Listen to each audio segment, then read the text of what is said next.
It's RT Spacer with you. Today I want to show you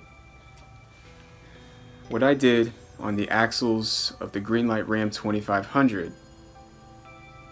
Now this was more or less an experiment, but I filmed it anyway. Now before I get to that, there are two things I want to cover in this video.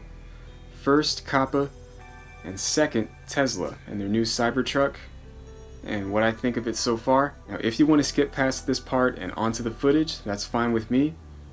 I'll leave a timestamp down below as the pinned comment or something. Otherwise, I'm diving straight in. First, COPPA. This message is for YouTube and the FTC. My intended audience is anyone 13 and older. A kid, as defined by the US government, is anyone under the age of 13. And I now have to decide whether or not my content is made for kids or not made for kids.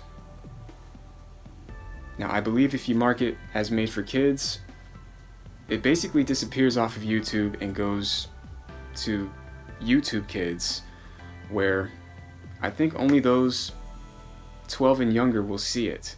I'm not entirely sure how that works, but I do know that pretty much any video on YouTube that has a ton of views has probably been viewed by children. I don't go collecting data on kids or doing surveys asking how old you are, and I never will, because my intended audience is for pretty much anyone 13 and older. We're talking teens, young adults, and adults. I myself am an adult collector. I also customize and use die-cast collectibles as well as toy cars for videos I do in general. Unless the FTC rethinks what they want to do, odds are they're going to be judging books by their covers and assuming just because there are toy cars in the video or toys in general that it must be made for kids, when in reality children should be welcome to watch if they want. But when it comes to doing some of the things I've done, I don't know. My intended audience, 13 and up, not 12 and under. That's why none of my videos are on YouTube Kids. I posted them to YouTube. They are designed for YouTube, not for YouTube Kids. If my videos get set to made for kids, they disappear off of YouTube and over to YouTube Kids, and I didn't do it, I will have a serious problem with that. The next thing I want to cover is Tesla and their new Cybertruck, my general thoughts on it. First thought I had is, I don't want a truck that looks like that.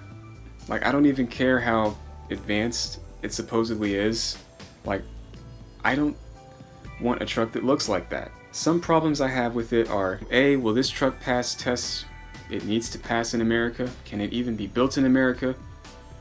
B, where are the side view mirrors? I guess this is the future of trucks and maybe cars in general, and cameras will be taking the place of side view mirrors.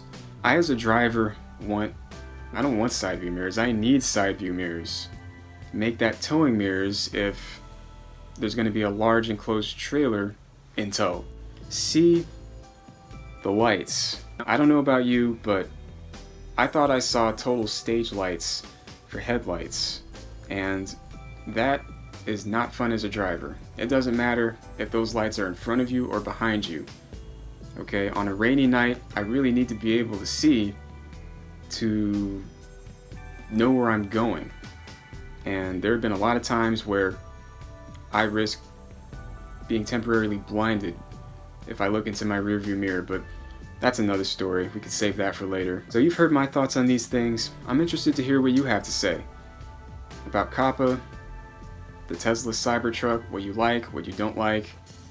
I just ask that you please keep it respectful though. Don't start using the vulgar language and swearing and stuff.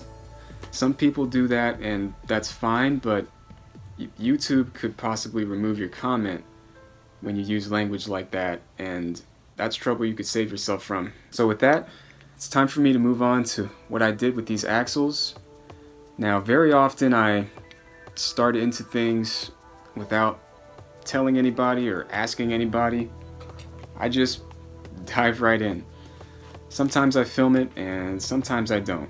What I did here feels kind of like a fail to me because the truck doesn't sit like it used to anymore, but you'll see all of that once I roll this footage.